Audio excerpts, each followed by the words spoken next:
নমস্কার।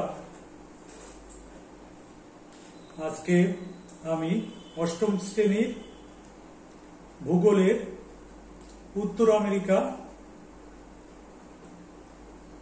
চ্যাপ্টারটা সম্পর্কে বিস্তারিত আলোচনা করছি। তোমরা পেন এবং বই হাতে রাখো। আমি যেগুলো দাগ দিতে বলবো ইম্পর্টেন্ট সেগুলো দাগ দিয়ে নেবে সঙ্গে।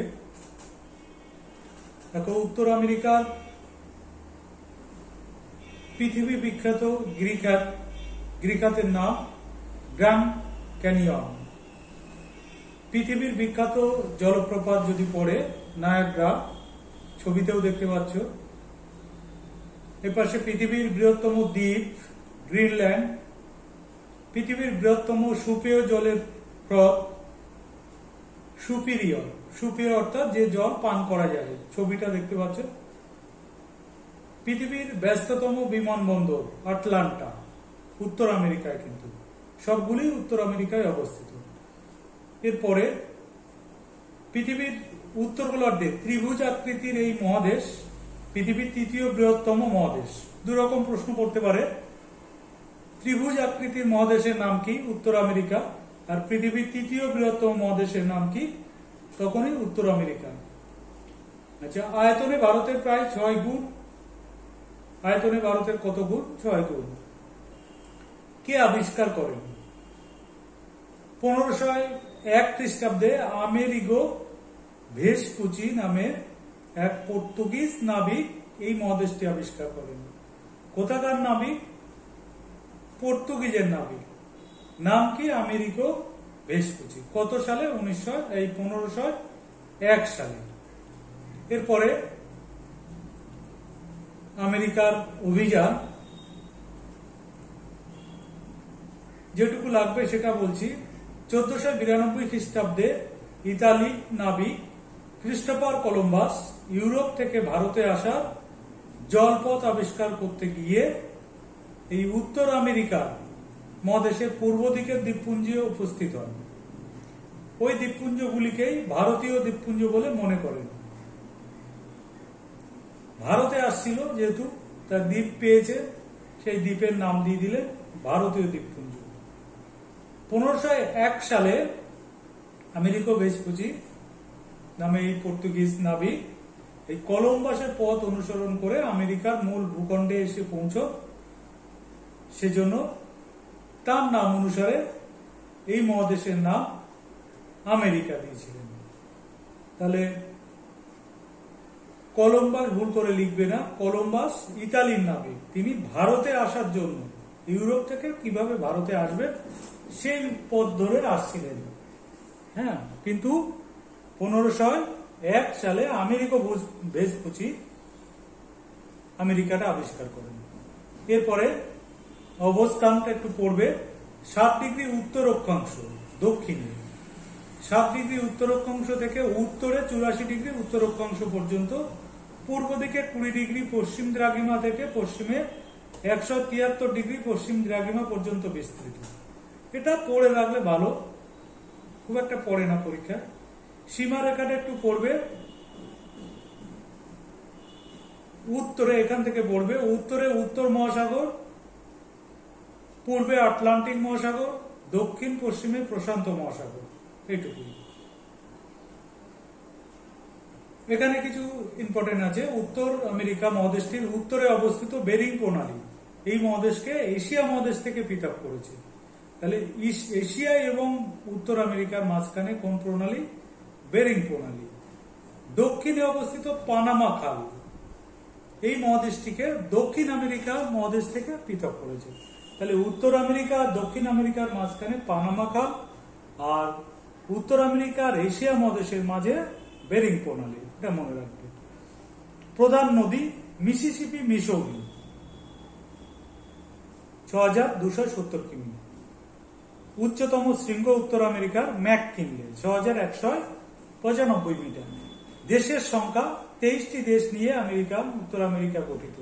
এখানকার বিখ্যাত শহর Washington DC, New York, California, Mexico City, Chicago আর টরেন্টো। এরপরে জোজো দুটি মহাদেশকে একসঙ্গে যুক্ত করে যে সংকীর্ণ ভূখণ্ড, দুটি মহাদেশকে একসঙ্গে যুক্ত করে যে ছোট্ট ভূখণ্ড, তা হলো যোজক। এটা দাগ দেবে। আর এটা আগেই বলেছি, পানামা যোজক উত্তর আমেরিকা আর দক্ষিণ আমেরিকার মাঝে অবস্থিত। এরপরে পানামা খাল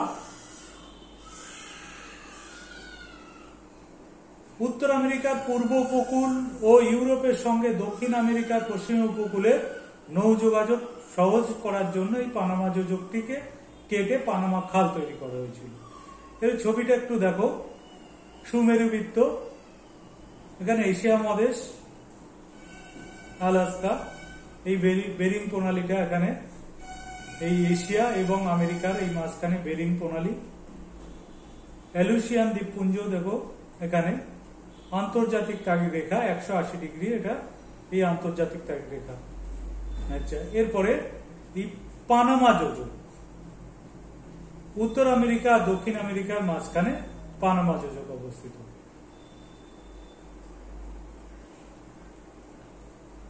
উত্তর আমেরিকার ম্যাপ পরীক্ষায় পড়ে অবশ্যই পয়েন্টিং করতে হয়, যেগুলো হচ্ছে এই গ্রিনল্যান্ড, এটা পড়ে আলাস্কা, ভিক্টোরিয়া, এটা পড়ে ল্যাব্রাডর সাগর, ডেভিস প্রণালী খেয়াল রাখবে,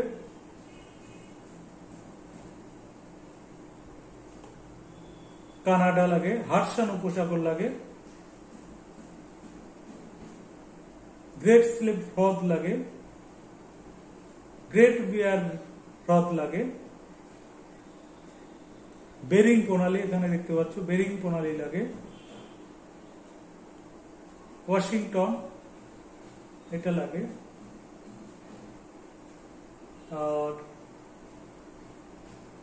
এই ক্যালিফোর্নিয়া উপসাগর এটা পরে মেক্সিকো উপসাগর লাগে, জামাইকা যদিও এটা ওয়েস্ট ইন্ডিজের, এই ওয়াশিংটন ডিসি এটা অবশ্যই করে রাখবে, নিউ ইয়র্ক এগুলো করে রাখবে। আচ্ছা, এরপরে ভূপ্রকৃতি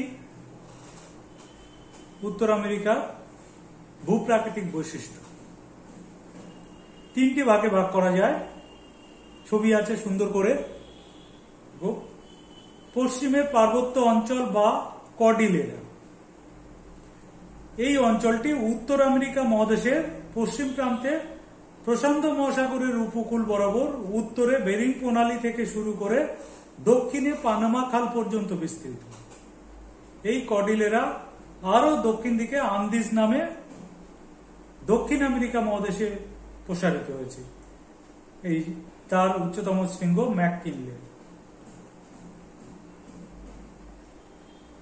এটি হিমালয় পার্বত্য অঞ্চলের মতো নবীন পর্বত, আর প্রশান্ত মহাসাগরীয় পাত আর উত্তর আমেরিকা মহাদেশীয় পাতে অভিসারী সীমানা বরাবর সংঘর্ষের ফলে এই নবীন ভঙ্গিল পর্বতের সৃষ্টি হয়েছে। মাঝখানটা চওড়া আর দু প্রান্তটা সরু হয়ে গেছে। এখানকার প্রধান পর্বতশ্রেণীগুলো এটা দাগ দেবে, কোস্ট রেঞ্জ, আলাস্কা রেঞ্জ আর ব্রুকস রেঞ্জ। এদের মধ্যে আলাস্কা রেঞ্জের মাউন্ট ম্যাককিনলে 6195 আগে বলেছি, এটা এই পার্বত্য অঞ্চল তথা উত্তর আমেরিকা মহাদেশের উচ্চতম শৃঙ্গ। তাহলে উত্তর আমেরিকা মহাদেশের উচ্চতম শৃঙ্গ মাউন্ট ম্যাককিনলে, এটা কিন্তু পরীক্ষায় পড়ে। এরপরে যে নদীগুলো, সেই নদীগুলো হলো ইউকন, কলোরাডো, কলম্বিয়া, ফ্রেজার ইত্যাদি। প্রশান্ত মহাসাগরে পড়েছে নদীগুলো। এরপরে এটা পড়ে কর্ডিলেরা। কর্ডিলেরা শব্দের অর্থ হলো শৃঙ্খল। উত্তর আমেরিকা মহাদেশের পশ্চিমে পার্বত্য অঞ্চলে কতগুলো সমান্তরাল নবীন ভঙ্গিল পর্বতমালা নিয়ে এই কর্ডিলেরা সৃষ্টি হয়েছে, পরস্পর সমান্তরাল শৃঙ্খলবদ্ধভাবে অবস্থিত। এরপরে দেখো মৃত্যু উপত্যকা, ছবিটা দেখো। পশ্চিমের পার্বত্য অঞ্চলের ক্যালিফোর্নিয়া দক্ষিণ পূর্ব অংশের এই উপত্যকা সমুদ্রপৃষ্ঠ থেকে প্রায় 90 মিটার নিচু। এই অঞ্চলে প্রাপ্ত সামান্য জলের লবণতা এত বেশি যে কোনো জীব বেঁচে থাকতে পারে না। এই গভীর উপত্যকা মৃত্যু উপত্যকা নামে পরিচিত। যেহেতু কোনো জীব বেঁচে থাকতে পারে না, তাই এটা মৃত্যু উপত্যকা বলা হয়। একটুখানি বলে রাখি, এই যে মৃত্যু উপত্যকা জীব বেঁচে থাকতে পারে না, কিন্তু এইখানে জলে কেউ ডুবে যায় না। অনেক বইয়ে ছবি দেখবে, এখানে এই জলে শুয়ে আছে, শুয়ে বই পড়ছে, ডুবে যাচ্ছে না। জলে লবণাক্ত ভাগ বেশি থাকলে সেখানে ডুবে যায় না। এই উপত্যকা উত্তর আমেরিকার উষ্ণতম স্থান এবং পশ্চিম গোলার্ধের নিম্নতম স্থান। খেয়াল রাখবে, উষ্ণতম উত্তর আমেরিকার, আর পশ্চিম যে গোলার্ধ তার নিম্নতম স্থান। এরপরে মধ্যভাগের সমভূমি অঞ্চল। পশ্চিমের পার্বত্য অঞ্চল ও পূর্বভাগের উচ্চভূমি অঞ্চলের মাঝখানে উত্তরে সুমেরু থেকে দক্ষিণে মেক্সিকো উপসাগর পর্যন্ত এক বিশাল অঞ্চল জুড়ে এই সমভূমি অবস্থান করছে। এই জন্য এই সমভূমি অঞ্চল বৃহৎ সমভূমি নামে পরিচিত। মধ্যভাগের সমভূমি অঞ্চল প্রধানত Mackenzie, Saint Lawrence, Mississippi, Missouri প্রভৃতি নদীগুলোর অববাহিকার অন্তর্গত। যেহেতু সমভূমি, নদীর প্রশ্ন আসবে। এই অঞ্চলটি পুরোপুরি সমতল নয়, কোথাও মাঝে মাঝে পাহাড়, টিলা ও নিম্ন মালভূমি আছে। সব মিলিয়ে অঞ্চলটিকে তরঙ্গায়িত বলা হয়, ঢেউ খেলানোর মতো। এই সমভূমির উত্তর দিকে হাডসন উপসাগরকে বেষ্টন করে কানাডিয়ান শিল্ড অবস্থান করছে। এটি পৃথিবীর প্রাচীনতম ভূখণ্ডের অংশবিশেষ। এই যে কানাডিয়ান শিল্ড, এই পৃথিবীর প্রাচীনতম ভূখণ্ড। দীর্ঘদিন ধরে হিমবাহের ক্ষয়কার্যের ফলে এই অঞ্চলটি একটি সমপ্রায় ভূমিতে পরিণত হয়েছে। এই সমপ্রায় ভূমি কোথাও কোথাও ক্ষয়কার্যের ফলে অবনমিত হয়ে হ্রদ সৃষ্টি করেছে, নিচু হয়ে গেছে, গিয়ে জল জমে হ্রদ সৃষ্টি হয়ে গেছে। এদের মধ্যে ইউনিপেক, গ্রেট বিয়ার, আথাবাস্কা, গ্রেট স্লেভ ইত্যাদি হ্রদ বিখ্যাত। ছবিটা দেখো, প্রেইরি সমভূমি, সমতল, কিছু কিছু জায়গায় উঁচু নিচু, আবার জলাভূমি আছে, হ্রদ সৃষ্টি হয়েছে। আচ্ছা, এই সমভূমি অঞ্চলের দক্ষিণ পূর্ব অংশে হিমবাহের ক্ষয়কার্যের ফলে 5টি বৃহৎ হ্রদের সৃষ্টি হয়েছে। হ্রদগুলো অবশ্যই মনে রাখবে, যেমন সুফিরি হ্রদ, পৃথিবীর বৃহত্তম মিষ্টি জলের হ্রদ, প্রথমেই দেখানো হয়েছে। মিশিগান, হুরন, ইরি ও অন্টারিও, এই 5টি হ্রদকে একত্রে পঞ্চহ্রদও বলা হয়। পঞ্চহ্রদ কাকে বলে? 5টা হ্রদের নাম বলতে হবে। ভূমিরূপের বৈচিত্র্য অনুসারে এই বিশাল সমভূমি অঞ্চলকে 4টি ভাগে ভাগ করা যায়। হ্যাঁ, এখানে দেখো, এগুলো ম্যাপে লাগে। Brooks range, Alaska range, Mackenzie পর্বত, তারপরে রকি পর্বত, এখান থেকে রকি পর্বত, কোস্ট পর্বত, কাস্কেড রেঞ্জ,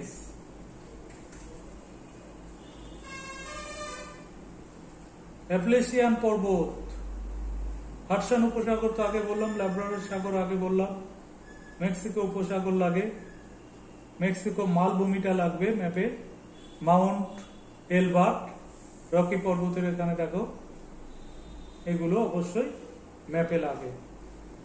এরপরে সেন্ট লরেন্স নদীর অববাহিকায় সমভূমি, পূর্বের উচ্চভূমি অঞ্চল এবং ক্যানাডিয়া শিল্ড অঞ্চলের মধ্যবর্তী অংশ এটা, আর হ্রদ অঞ্চলের সমভূমি এই পঞ্চ হ্রদের দক্ষিণ তীরের এলাকা অন্তর্গত। এটা প্রেইরি সমভূমি, খুব ইম্পর্টেন্ট।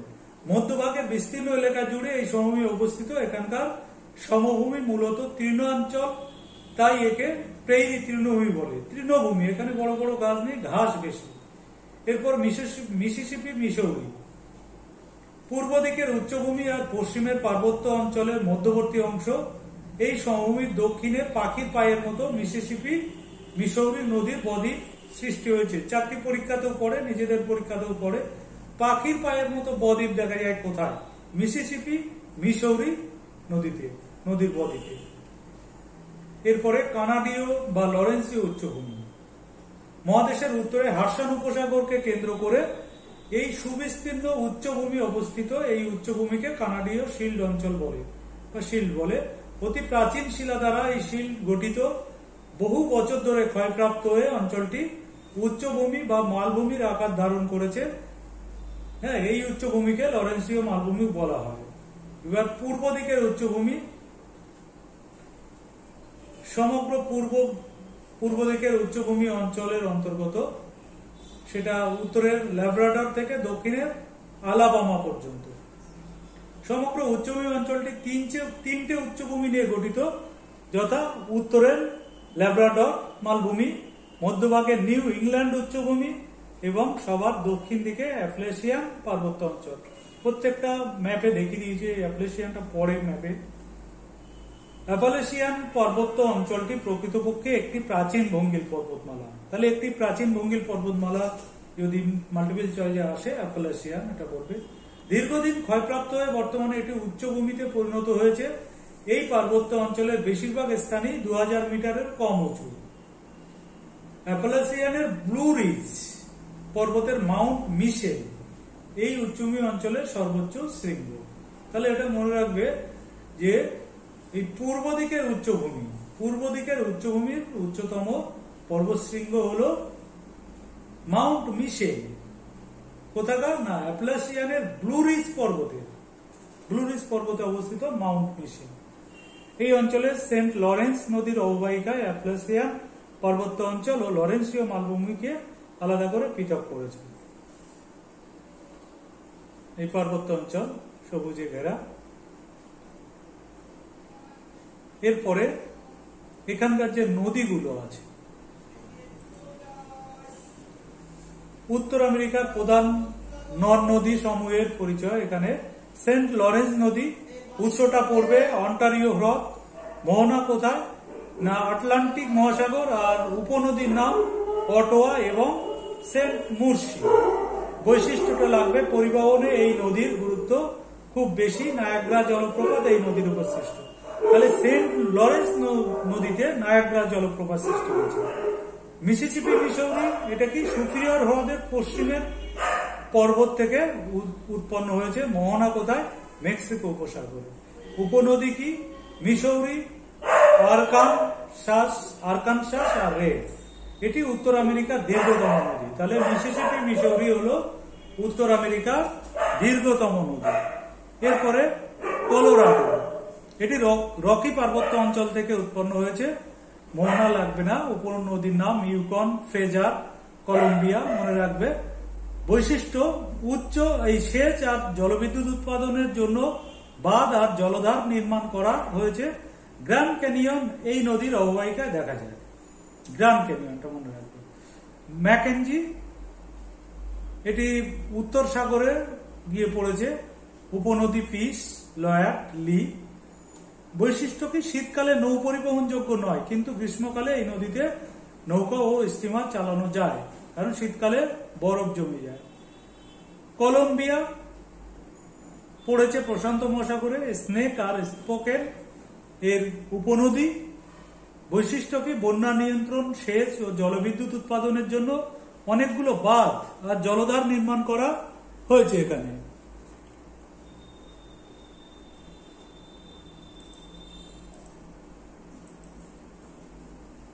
এরপরে আবার ম্যাপ আছে, ম্যাপে নদীগুলো আছে। বেরিং প্রণালী বারবার বলছি লাগে। কলোরাডো নদী, এখান থেকে মিসিসিপি তৈরি হয়েছে এখান থেকে। তারপরে এই মিসৌরি, কলোরাডো নদী, রেড নদী, টেনেসি নদী, সেন্ট লরেন্স, মিশিগান হ্রদ, সুপিরিয়র হ্রদ, হাডসন উপসাগর, মিসৌরি, আথাবাস্কা হ্রদ, এই যে ম্যাকেঞ্জি, গ্রেট বিয়ার হ্রদ, রিও গ্রান্ডি, এগুলো অবশ্যই এই নদীগুলো করতে হবে। এরপরে গ্র্যান্ড ক্যানিয়ন, কলোরাডো নদীর সুদীর্ঘ পথ মরুভূমি অঞ্চলের উপর দিয়ে প্রবাহিত হয়েছে। সাধারণত মরু অঞ্চলে নদীর নিচের দিকে বেশি ক্ষয় করে, তাই নদী উপত্যকা খুব গভীর। এই কলোরাডো নদী শুষ্ক ও প্রবাহ পথেই সুগভীর গিরিখাত গ্র্যান্ড ক্যানিয়নের সৃষ্টি হয়েছে। এর দৈর্ঘ্য 446 কিলোমিটার। কোনো কোনো অংশে এর গভীরতা 1600 মিটারেরও বেশি। এবার গুরুত্বপূর্ণ গুলো এক নজরে দেখো। মিসিসিপি নদীর প্রধান উপনদী হলো মিসৌরি। টেনেসি নদীর উপর বিশ্বের বৃহত্তম নদী উপত্যকা পরিকল্পনা গড়ে উঠেছে। খুব বিশ্বের বৃহত্তম নদী উপত্যকা পরিকল্পনা কোথায় গড়ে উঠেছে? টেনেসি নদীর উপর। মরুপ্রায় ক্যালিফোর্নিয়া উপত্যকাকে কৃষি প্রধান অঞ্চলে রূপান্তরিত করেছে কোন নদী? কলোরাডো নদী।